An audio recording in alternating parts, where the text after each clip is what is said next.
the MIRA USA Youth Leadership Program's Business and Entrepreneurship Committee webinar on resume building. I am Crystal Torrenegra, and I'm really excited to be your moderator for today. And we're thrilled to have such a wonderful group of people here as we dive into key strategies for crafting a resume that will help you stand out in the competitive job market. But first, let us take a moment to connect. So drop a message in the YouTube chat telling us where you're joining us from and what industry you're interested in. We can't wait to hear from you. Before we dive in, we'd love to share a quick video that highlights what we do here at MIRA USA and our deep commitment to the educational development of our community. Enjoy. Como inmigrantes, enfrentamos muchos retos. Nunca es una decisión fácil. Las adversidades parecen más grandes cuando nos sentimos solos. Pero en MIRA USA te decimos que no estás solo. Somos una organización sin ánimo de lucro que trabaja por la integración social, comunitaria y cívica de los inmigrantes en Estados Unidos. Somos una organización de personas como tú, para personas como tú y para todos. Porque somos más que inmigrantes, somos vitalidad, somos cambio, somos una nueva fuerza. Con nuestros talleres te brindamos la información que necesitas: inmigración, trabajo, tus finanzas, tus derechos, pero lo más importante, nuestros deberes. Con tu ayuda podemos demostrar que nos importa este país. En alianza con la Cruz Roja Americana, estamos siempre listos a ayudar contra viento y marea. Entérate de nuestra labor o ayúdanos con tu donación visitando www.mirausa.net, porque ayudar nos mueve. Well, we hope that video gave you a clear picture of who we are and the impact we are making. And I do see we have attendees tuning in from Connecticut, New York, where else? Texas, Florida. I see that North Carolina joined us as well. Wow, it's amazing to have such a wide audience today. Please do feel free to share the live stream link with anyone who's applying for jobs or interested in resume tips. The insights we'll share today are valuable for anyone navigating the job market. Don't forget to like this video and subscribe to our channel so you can stay updated on future events and content. Now, I am honored to introduce our esteemed panelist, Melvin González. Melvin is the Chief Human Resource and Compliance Officer at the Hispanic Health Council. With years of experience in recruitment and workforce development, he brings invaluable insights into what employers look for in a resume and how to make yours stand out from the crowd. If you do have any questions as Melvin presents, feel free to drop them in the chat. We will try to answer as many as we can. And without further delay, let us welcome Melvin. Melvin González is an accomplished human resources and compliance executive with over 12 years of experience across private, public, and nonprofit sectors. Current HR consulting firm owner, skilled in developing and executing HR strategies, leading teams, and aligning initiatives with organizational goals. Proven success in managing HR operations, including labor relations, recruitment, talent development, payroll compensation, benefits, training, and policy design. With a strong background in compliance oversight, contract management, and regulatory adherence, including union negotiations, legal contract interpretation, and EEO-CHRO investigation. Adept at strategic workforce planning, succession planning, and talent retention. Collaborating with executives and boards to drive impactful organizational change. Melvin González is recognized for board participation, program development, grant writing, and partnerships, contributing to integrated care models and organizational growth, dedicated to fostering organizational excellence, employee management, and sustainable workforce solutions. Welcome, Melvin. Thank you, Crystal, for the introduction. I'm grateful to MIRA USA for the great opportunity to present on effective resume building. Of course, this is going to be helpful for all of our viewers. Let's get started. Fantastic. So navigating the workplace, effective resume building. My name is Melvin. I'm a Chief Human Resources and Compliance Officer for a nonprofit based out of Connecticut.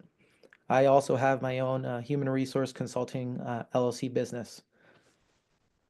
Today, we're going to be explaining the importance of a well-crafted resume, guiding you all in creating effective resumes, ensuring that they're clear, presentable, that they define who you are, and also provide those practical tips and examples to help participants confidently submit strong resumes and ensure that you're standing out. To begin, we have to understand the purpose of the resume. The resume is essentially you on a paper. It defines your academic career. It defines your work experience, your professional career summarized. It ensures that the person who is reading or viewing your resume understands who you are before you actually present yourself.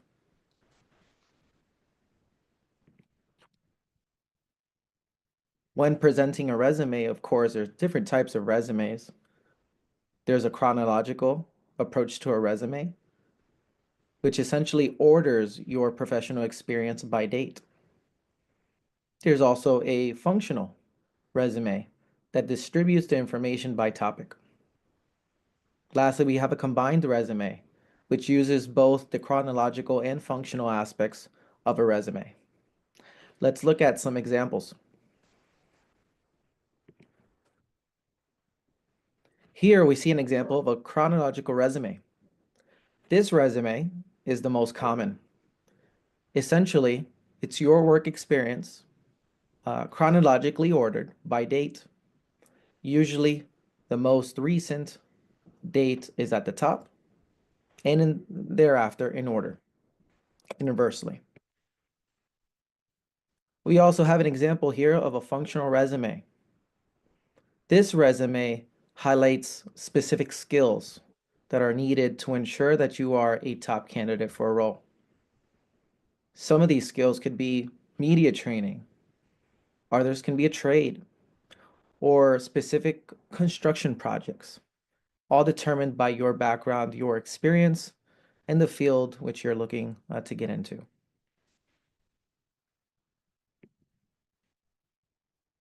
Lastly, we have a combined resume. Usually this resume is reserved for extensive experience. It's to ensure that we do not present a book when we're attempting to submit a resume, rather an agency in your job search. For example, a general contractor may not want to put all of their projects in a specific resume, but can highlight certain projects, but ensure they emphasize the skills that are needed, whether it's plumbing, whether it's architecture, etc.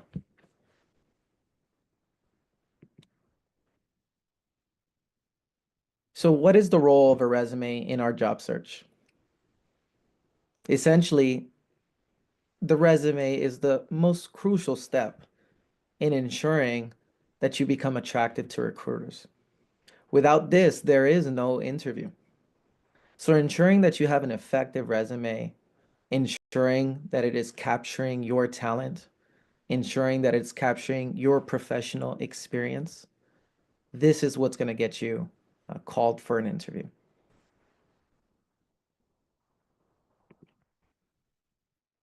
So how do we get started? Of course, we have to get started by gathering the information. General items that you can find in your resume include your work history, your education, and your skills. You may want to organize your information in different approaches. You can start off with education, skills, then after work history, or you may want to highlight your skills, thereafter your education and work history.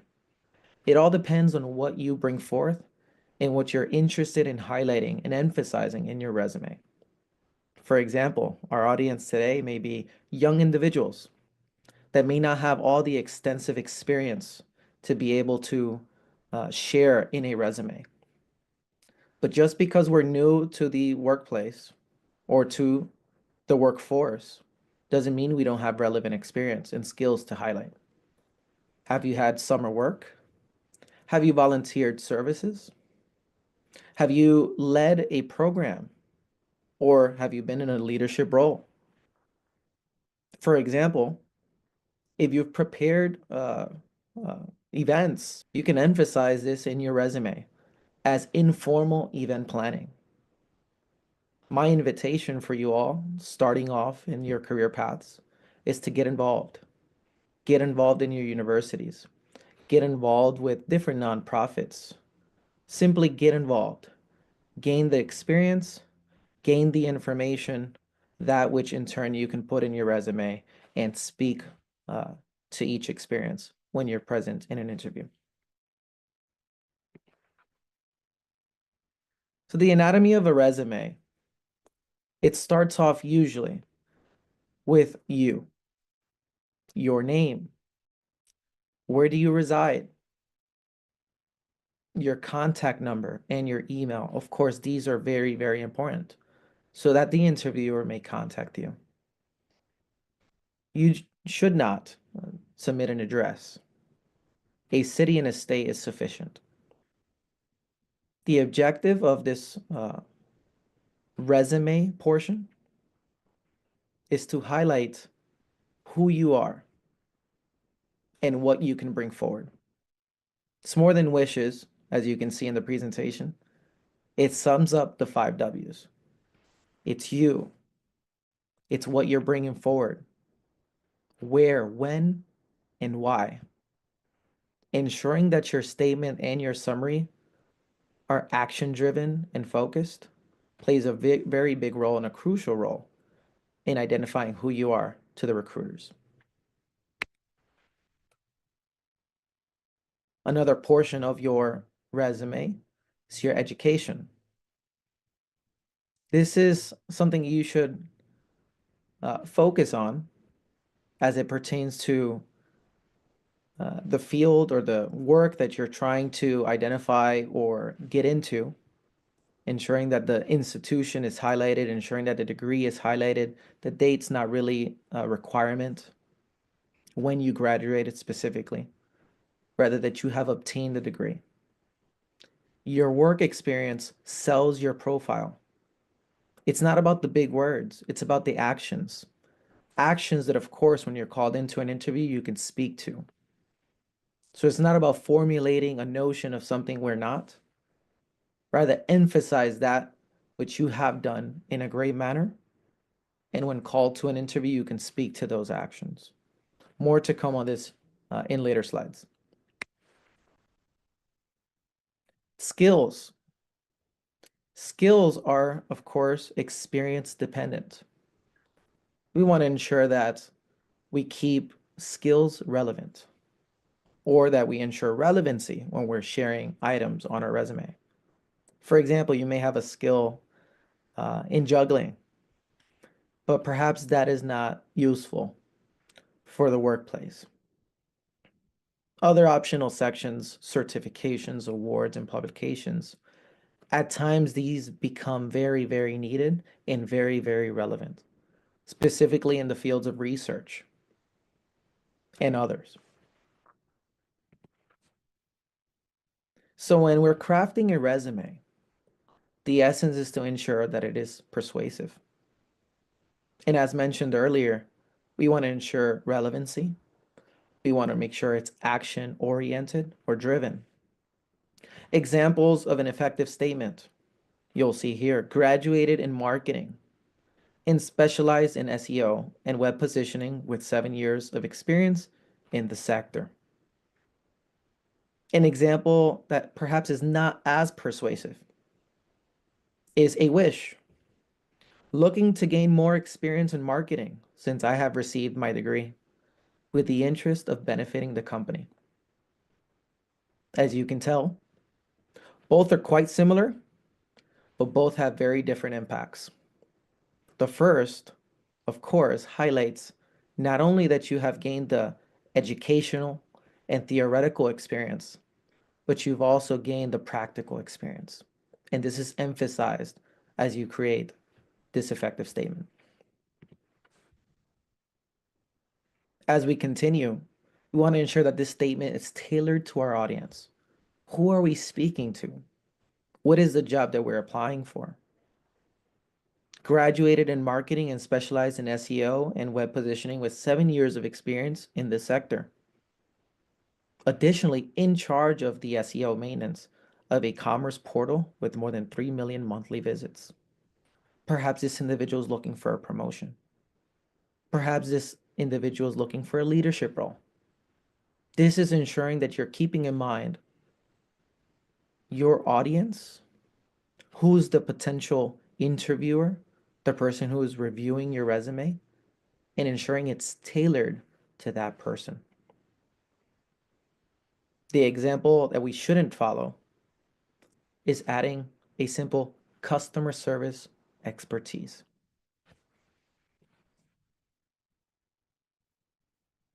All the while we're creating our persuasive statement, we want to ensure it is concise and, again, relevant.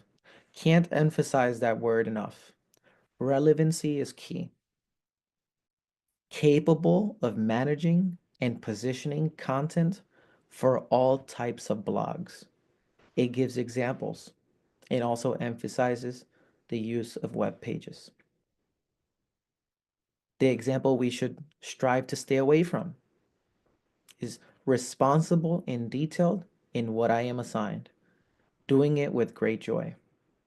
These are all great words, but they're desired, their wishes, their goals. An interviewer, a resume reviewer wants to see someone who takes a leadership role, someone who's action-oriented, someone who has taken the lead in the projects they've been assigned, whichever projects they may be, whether great or small, but a leadership role.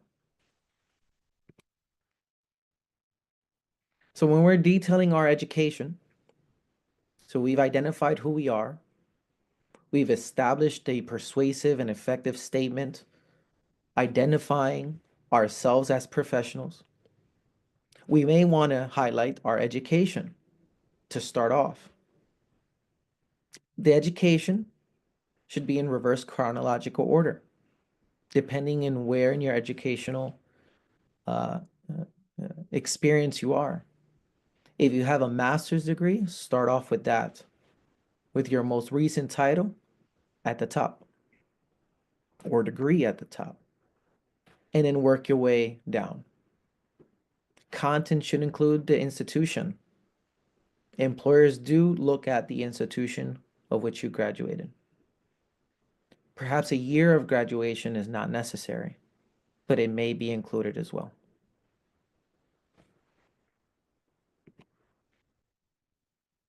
So as we want to identify and expand on our work experience, we want to describe our past roles and accomplishments. We want to, again, ensure that this information is driving impact. So structure and formatting, ensuring that the most relevant, the most recent experience is at the top. Make sure you include your title. Make sure you include the company's name, perhaps dates of employment. Not so specific to the date, but maybe month and year. As you describe your past roles, it is prudent to be within the ballpark of 3 to 5 bullet points. Again, depending on your experience. The more experience you have, the more bullet points you may add without being too extensive. Perhaps a max of 7 or 8 would be the best, but ensuring it's concise, ensuring it's relevant, and ensuring it emphasizes in a very simple manner all the great work that you've done. And of course, you want to lead with action verbs. Begin with each bullet point with a strong action verb to demonstrate initiatives. Examples of these we can see on this slide. Action items, action words, quantifiable results shared as parts of your past roles and accomplishments, ensures that you stand out to recruiters and shows your potential for the position. Action verbs can help turn a to-do list into a narrative of accomplishments, highlighting things you've done, your successes. Examples of this: coordinated, enhanced, improved. If you have quantifiable information, improved engagement scores by 10%, decreased turnover, improved SEO customer flow movement within website by 150%. These items will become very relevant as you identify your work experience. Choosing the experiences that are relevant to the role, of course, becomes key. Job relevant experience on a resume is any experience that demonstrates the skills and the abilities and the competencies to ensure that the position you're applying for or the industry that you're applying for, you become a top candidate. Perhaps you have a lot of experience.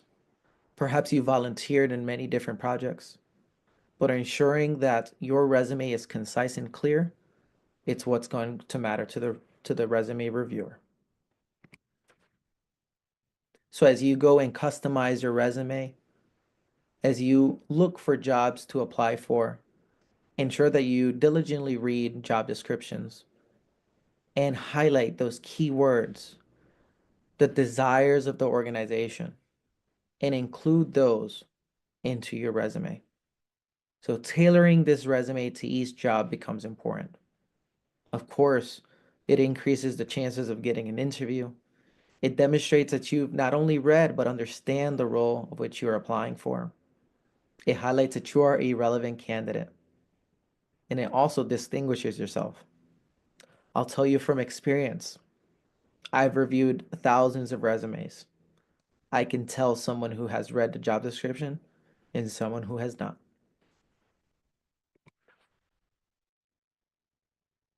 As you format your resume, again, you're presenting your life story in a paper or two, ensuring that it is legible, that it is clearly and appropriately formatted becomes key. The resume reviewer takes less than 5 seconds to identify whether they want to review your resume or not. So formatting becomes crucial and key. It ensures consistency. It ensures that the individual that is reviewing is able to capture the essence of what you're presenting or selling. Font size becomes key. Your design. Make sure to use the white spaces appropriately. Sometimes too many white spaces is interpreted as gaps. Gaps in experience. Gaps in performance. So ensure that when you're formatting your resume, you're keeping all these things top of mind. Key aspects to formatting your resume, ensuring that these items are addressed. Resume errors such as spelling, grammar, formatting. Although many very minuscule, we understand typos occur, errors occur. But again, it highlights attention to detail. One key aspect that does influence whether you're called for an interview is whether you're being too generic or you're being too detailed. Too generic essentially shows that you weren't too involved. You have knowledge, but you weren't too involved. Too detailed is an eyesore. Perhaps we'll read 2 sentences, but from there, the resume reviewer will not continue. The details come in an interview. Ensure that your resume is concise and relevant. That's what's going to get you called to an interview. The details will come. Negative information or exaggerations are also concepts to avoid, such as, I did lead a team, but I prefer not to. That's an example of a statement you should avoid having in your resume.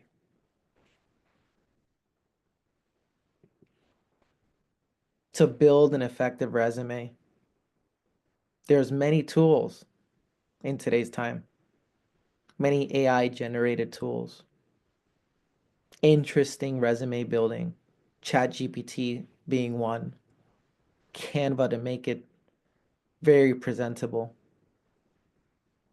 Here is a snip of different resume resources that you can use to ensure that you become a very interesting candidate for the role that you're applying for. You can also consult with professionals or mentors. You have all the resources you need to ensure that you are building an effective resume. So to conclude, the resume becomes very, very important as part of your professional job search. Ensure that when you are crafting your resume, you are identifying actions, not wishes. Continuous improvement and resume updates should be a normal part of the process. Tailor your resume to each job, and as you grow, allow your resume to grow with you. Thank you again for participating, and I'd like to turn it over now back to our moderator, Crystal Torrenegra, who will continue with this event. Thank you all. A huge thank you to Melvin for sharing such invaluable insights on resume building. I know I learned a lot today, and I am sure all of you did as well. And to our incredible audience, thank you for joining us. We truly appreciate your time and hope this webinar has provided you with the tools to create a resume that stands out in today's competitive job market. We encourage you to stay connected with us, so follow us on social media at MIRAUSA Official and visit www.mirausa.net for more updates on upcoming events and opportunities that will help you grow professionally. If you have any further questions at all, please feel free to contact us at youth.info@mirausa.net. At MIRAUSA Youth Leadership Program, we are here to support you every step of the way because your success is our mission. Once again, thank you for being a part of today's experience. We can't wait to see you at our next event. And remember, at MIRAUSA, helping moves us.